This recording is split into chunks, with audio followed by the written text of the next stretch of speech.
Welcome to A Few Thoughts About, the show where we dig into thinking and how it shapes our experience of life. Each week, I share insights and observations to get you thinking. No long lectures, just quick, thought-provoking episodes to shift perspectives so that you can make the change you want to make. Let's get into it.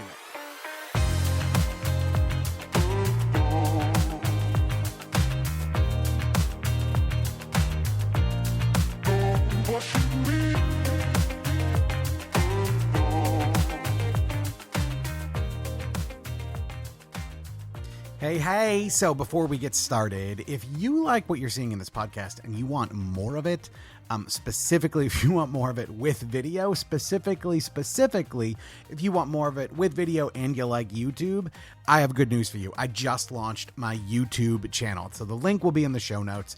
The handle is @ScottPinyardCoach. And it is going to be this stuff. The podcast is going to be on there. Plus every week I'm going to do a deep dive live on YouTube.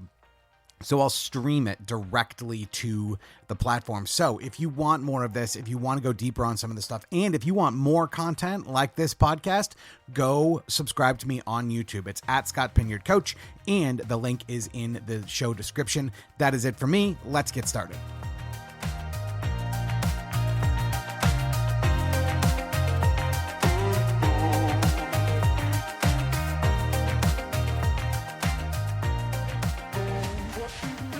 Well, hello there, and welcome to A Few Thoughts About Going Slow.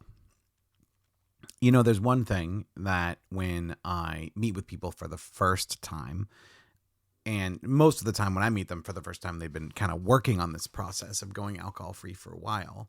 But there's one thing that comes up almost all the time. I want to get this done.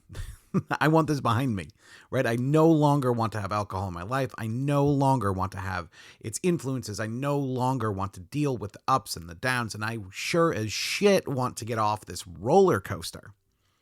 So very often there is this desire to go fast, right? There is this desire to make changes quickly.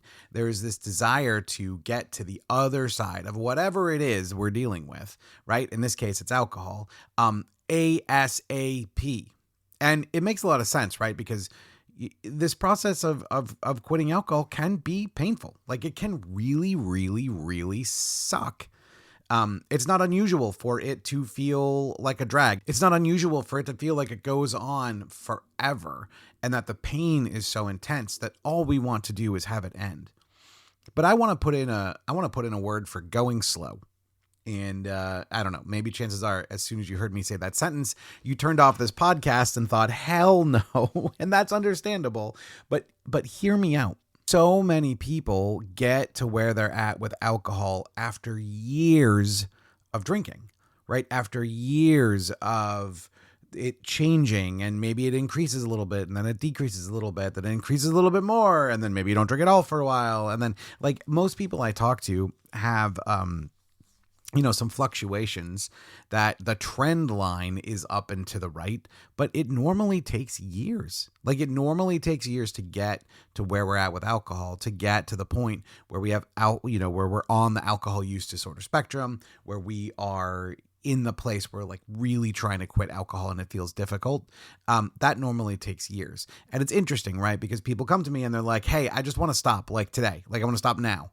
Right. And then again, I understand the impulse, but if you look at it and you think, wow, if it took years to build this behavior, is it fair for me to expect this to be done in one day?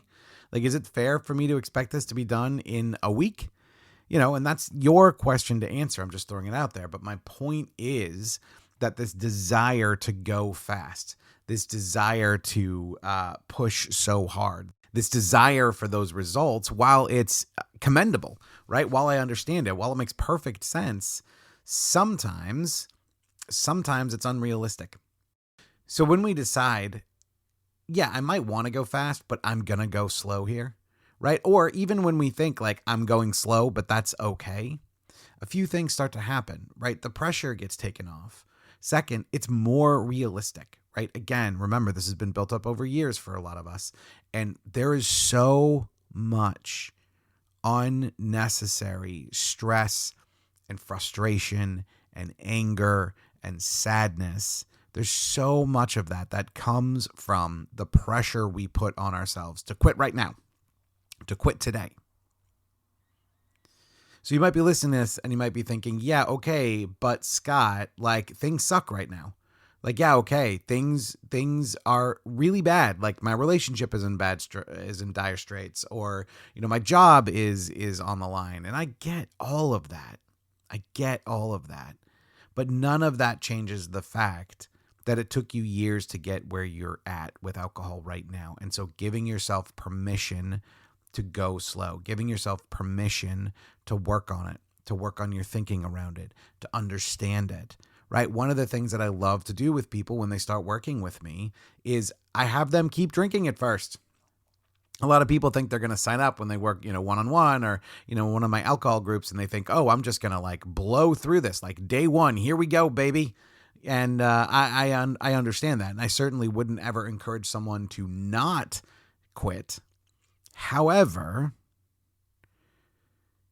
in continuing to drink while you're working with me allows both of us to sort of explore why you're drinking, right? Going slow enough to look around at the issues while you're in the middle of it makes a massive difference.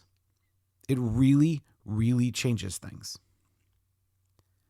So going slow allows you to understand why you drink. It allows you to get a really good picture of what your drinking life is like. And same thing with quitting, right? When the time comes, you don't have to quit for the rest of your life. You just have to quit for right now. Right? Again, go slow. So for most of my clients, I have them pick a duration, right? And I don't love durations that go much above 30 days if it's your first time around. So I've had clients that'll do 3 days, and that's awesome.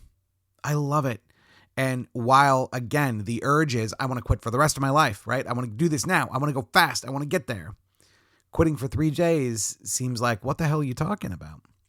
But the reason that we do that is that's something that we can achieve.